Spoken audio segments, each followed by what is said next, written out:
Very good. Look, we're going to be talking football and theatre shortly, but first, Nicola, can you believe it? Girls Aloud celebrating 20 years of the iconic album Chemistry, and there's also a treat for fans as well. Some unheard tracks are going to be released. It's been so nice because we've already done Sound the Underground and What Will the Neighbours Say, and it just gives people a little insight to the recording session all those years ago, and they can hear the unheard songs, and nice to package it up and like go, here it is again after so many years. Yeah, I bet it was surprising for you as well, though, like when you hear those songs back.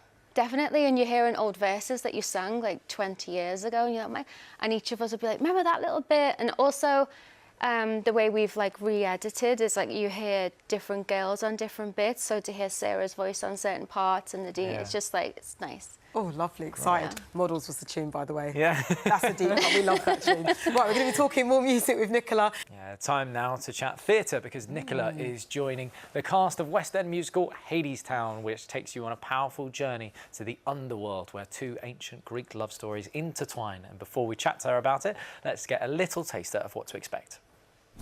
Orpheus was a poor boy, but he had a gift to give. And Eurydice was a young girl, but she'd seen how the world was. When she fell in spite of herself, in love with Orpheus.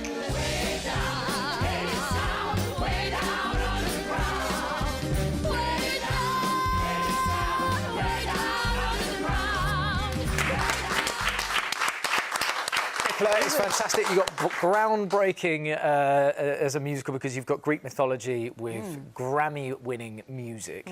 You're playing Persephone, of course, a wife of Hades, king of the underworld. How does she fit into the story? I think Greek mythology is very complex, so I don't want to babble on. But Persephone is the goddess of spring. So Hades, the king of the underworld, becomes very jealous of the fact that she wants to be half of the year up in earth, like dancing amongst the fields and the flowers and making everybody happy and bringing the sunshine. So he becomes increasingly controlling and jealous and brings her back to the underground prematurely, which then causes chaos with the seasons and the crop and the famine and the weather.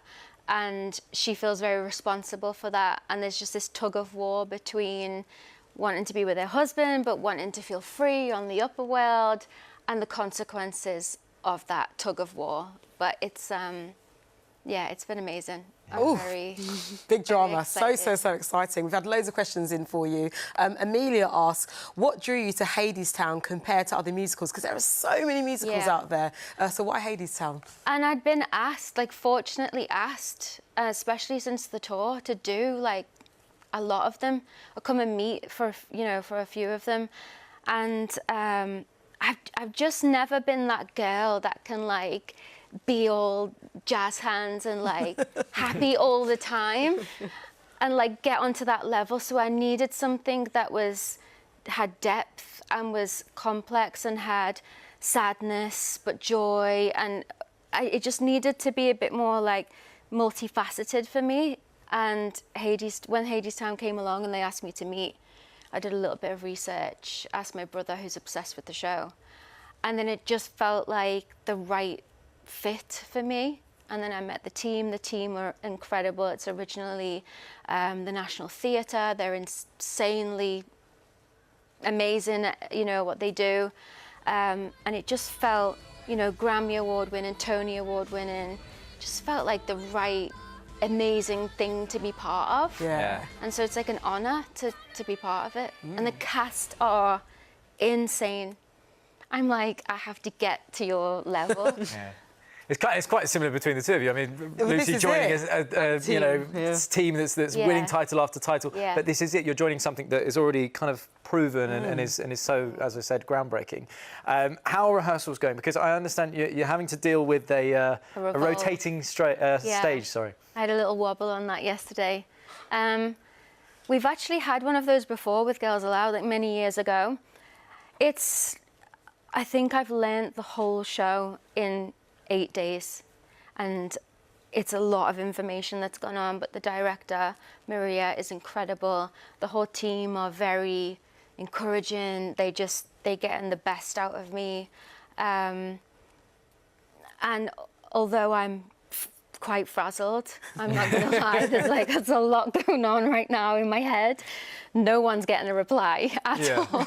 I feel like it's going to be here before we know it, and so I'm just trying to soldier on. And when people are like, we're coming to the first show, I'm like, maybe come to like the third or the fourth. Well, this is it, because it's only a few weeks away until you start, but you've told your friends and family like not to come and see you for a little bit. There's a few that are coming on the first, but I'm just like, you know, if you're coming for the first few, book again and come again. Let me, like, you know, I would have like worn my wig twice by that point, and just give me a sec. All right. Figure it all out first. Yeah. Get comfy. Just, yeah.